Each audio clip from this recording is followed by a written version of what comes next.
So we need structural reforms. If this is going to happen, this is a huge change in the structure of the EU. I think the structure we have now can't cope with that amount of new member states and a country as big as Ukraine. So time is pressing. Going back to economics, the question was, well, one question was, have we to do the same, spending billions of money for subsidies for industries as the US is doing? And actually, I think we should not.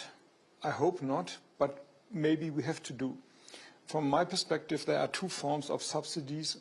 One is good and one is not so good. The good one is sometimes we have to create markets to solve the hen and the egg problem. Let's talk about hydrogen.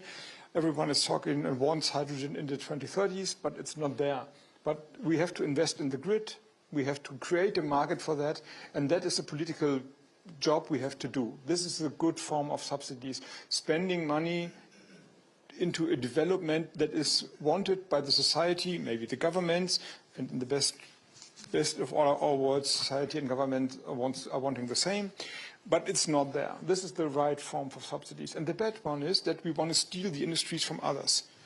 And the IRA is maybe also a little bit of the first one, but actually it is very aggressively directed also into the industries of other countries. And I hope that we are not doing the same, because this leads directly to the subsidy race we all want to avoid. And this brings us also to financial limits. And I can you concrete stories of companies. When I became minister in 2022 or end of 2021, that had made investments decisions in Europe, in Germany. And half a year later, they came up and say, oh, well, now there's the IRA, now we're moving to the US, except you give us million euros more. Then we stay. And then we had to pay the money, otherwise they went away. So this is not sustainable economics. But in a way, I can't let it happen. So if this is not the best of all worlds, but if I have to live and act in the grey world, then I act grey. So then I'm willing to spend the money, though I think it's wrong. So the best would be that the US and the EU, after the elections, we both have elections in this year, come together and remember that once there was a point of time where economic cooperation was of added value to both our economies. I hope we have both governments and commissions that are able to think that way. So we've got about 45 seconds left. Does anyone want to comment, whether either of you want to comment on what the Vice-Chancellor's just said? I just wanted to... Because this issue of the subsidy race and the zero-sum nature of it, and my own concerns about bioeconomics, is it seems to me a very important one. But maybe you can only start getting into the negotiation if you've got money, which is actually an issue for the US too. I'm not advocating for bigger subsidies, not at all. I am advocating for a clear strategic roadmap in which we align on how do we make Europe more competitive. And you know, then it's only through the conversation between the public and the private sector that we will be able to see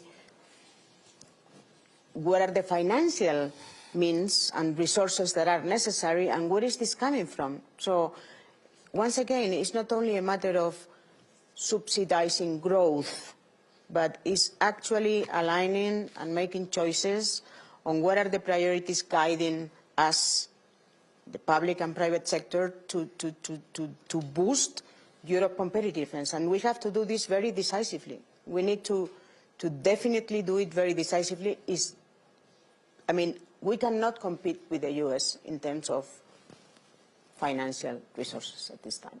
I mean, Jose Maria mentioned AI. We are lagging behind, right, on something which is going to be transformative to the world. We have invested 1.7 billion in 2023 in Europe, while the US has invested. Private equity and venture capital have deployed 23 billion, right? So, you know, let's align on strategic priorities, let's develop the roadmap less focus on implementation, because at the end it's a bit simple, it's a bit of a simplification. But the more complexity we bring to the equation, the more we are going to lag behind. I knew this would happen because it's a huge subject which we're trying to cover in a very, very short time. All I would say at the moment is that what I take from this is there's an agreement that there's a very big problem. There's agreement that this very big problem has a lot to do with the structure of Europe politically and institutionally, which is and finally that it's very, very hard to change this. My response, I think you said one thing that is encouraging, which is, of course, goes all the way back to Monnet, which is Europe is built on and in crisis.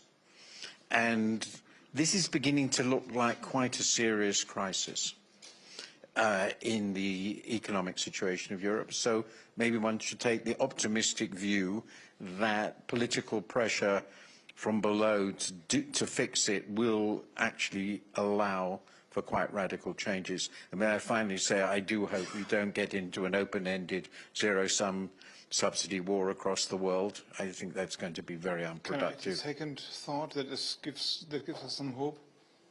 Yeah?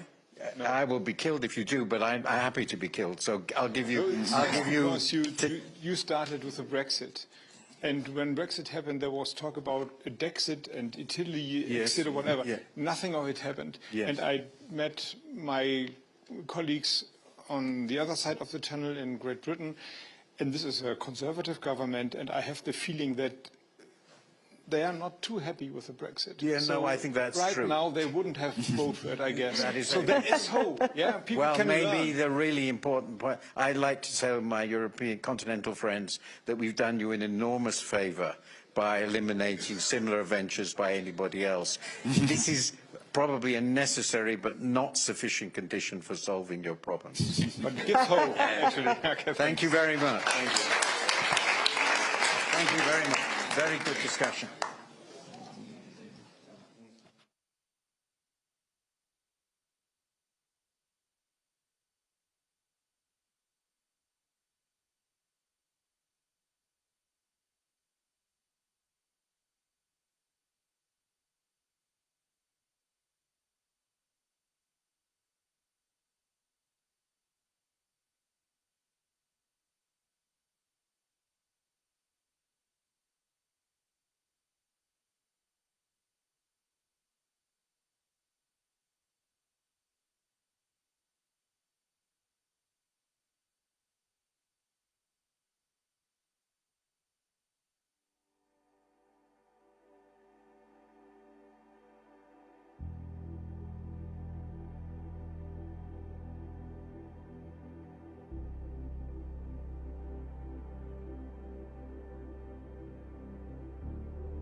to look at. Maybe it wasn't extreme at all, but it was a little bit edgy. So thank you very much to the panel. Really appreciate it. Thank you. Give them a big applause.